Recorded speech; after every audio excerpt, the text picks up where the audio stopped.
Жазғы сәлем 722 есеп жақшаны ашып өрнекті мәнін табу дейді.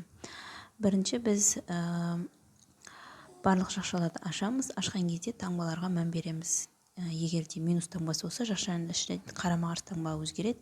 Егер плюс таңба болса, онда жақшаның ішінде таңбалар сол қалпы қала береді. Так жазамыз.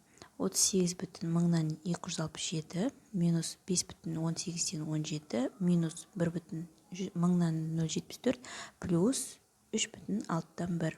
Келесі минус 37,193 плюс 2,9-8. Енді біріктіреміз. Бүтін сандар мен бөлшек сандарды бірге біріктіреміз. Бірінші мына үшеуін қосып аламыз. Сосын мына бөлшек сандарды қосамыз. Бөлшек сандардың бөліміне 18 деген ортақ бөлім береміз. Ортақ бөлімге келтіреміз. Так, 38,267-ге 7-ден минус 1,074-ті алған кезде бізде соңынан бастап аламыз. 7-ден 4-ті, 6-дан 7-ні, 2-ден 0-ті, 38-ден 1-ті аламыз. Сонда бізде 37,193 шығады. 37,193 екеу қысқарады.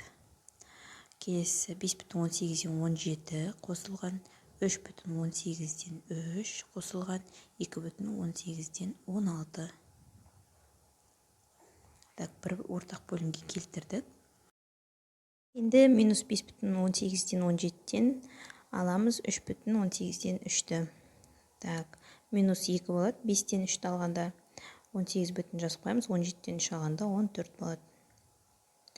Плюс 2,18-ден 16. Бүтін сандары жойылады, 0 болып қалады. Сонда 18 бүтін жазамыз. Бөлімін минус 16 минус 14 болып тұр. Сонда бізде плюс 2 шығады. Қысқарады, екеуі 9-дан 1 шығады. Келесі екіншісі, бізде жақшаның сыртына минус тұрса, жақшаның ішінде барлық таңбалар қарама-қарсыға өзгертеді. Қарама-қарсыға аударып жазып аламыз. Екінші жақшада бізде сыртында плюс тұрғандықтан ішіндегі таңбалар өзгермейді. Өзгеріссіз жазамыз да. Келесі минус болғандықтан ішіндегі таңбаларды өзгертіп қарама-қарсыға жазып аламыз.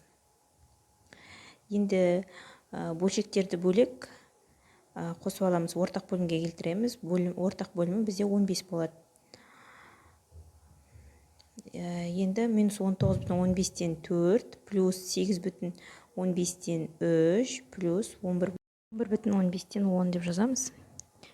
Келесі бізде 21,095-ден аламыз 18,975-ті.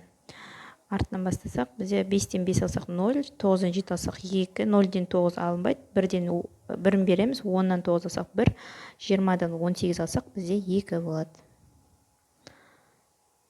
Сосын минус 2,112. Бізде 2,112-лер қысқарады.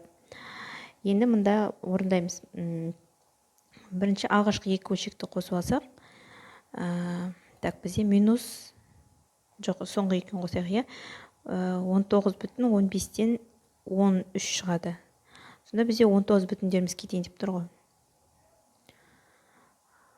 Бізде бұнда азайту амалын орындаймыз. 19,15-ден 13-тен аламыз 19,15-ден 4-ті, себебі 19,15-ден 13 бізде үлкен болып тұр. Сонда шығады 15-ден 13-тен 4 азайтсақ, бізде 9 мен 15 беске қысқарады. Келесі 723-те жақшаны ашыңдар дейді. Жақшаны ашқан кезде біз жақшаның сыртында таңбаға қараймыз. Бірінші жақшада плюс тұрғандықтан іші өзгермейді. Екінші жақшада минус тұрғасын таңбалар қарама-қарсы өзгереді. Келесі үшіншісінде плюс болғасын таңбалар өзгермейді. 24 жақшаның дұрыс ашылғанын тексер дейді. Так, бізде біріншінде 3 жақша берілген, сыртында минус таңбасы тұр. Және тең болғаннан кейін А минус В минус С тұр. Сонда мына жақшалардың барлығын ашқанда бізде А минус В минус С шыққанын тексеруіміз керек болып тұр.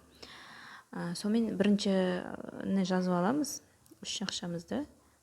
Бірінші ішіндегі минус С-ны ашамыз. Ішіндегі жақшаны ашып аламыз. Қалғаны тимей тұрамыз. Плюс минус болса, минус С болады. Екі жақшамыз қалды. Енді минус В мен минус С-ны ашамыз. Алдында минус таңбасы тұрғасын, оның ішіндегі плюс В плюс С болып ауысады. Енді бізде бір жақшаға сыртында минус тұрғасын, ішінде таңбаларымыз ауысады, яғни минусамыз а болады, плюс в-мыз минус в, ал плюсымыз минус с болады. Сонда біздегі тең кейінгі өрнек екеуі бірдей болып тұр. Дұрыс екен. Келесі екіншісі, тағы да сондай үш жақша берілген. Және минус а, минус в, плюс с деген дұрыс екенін жақша ашқанда соны тексеруіміз керек. Қайтадан бірінші өрнегімізді жазып аламыз. Ең бірінші минус-ны ашып бастаймыз. Қалғандарына тимейміз. Минус а, минус в, минус пен минус плюс болады, плюс с болады. Екі жақшаға минус в плюс с-ны ашып аламыз. Сыртында минус тұр, значит, қарама-қарсы өзгереді. Плюс в минус с болып ашылады. Енді бұл жақша сыртында минус таңбасы тұрғасын, ішіндегілердің барлығын таңбалар өзгереді. Минус а, минус в плюс с. Дұрыс. Тағы да келіп тұр. 325 шаршының орнына қосу және азайту таңбаларын жазыңдар дейді.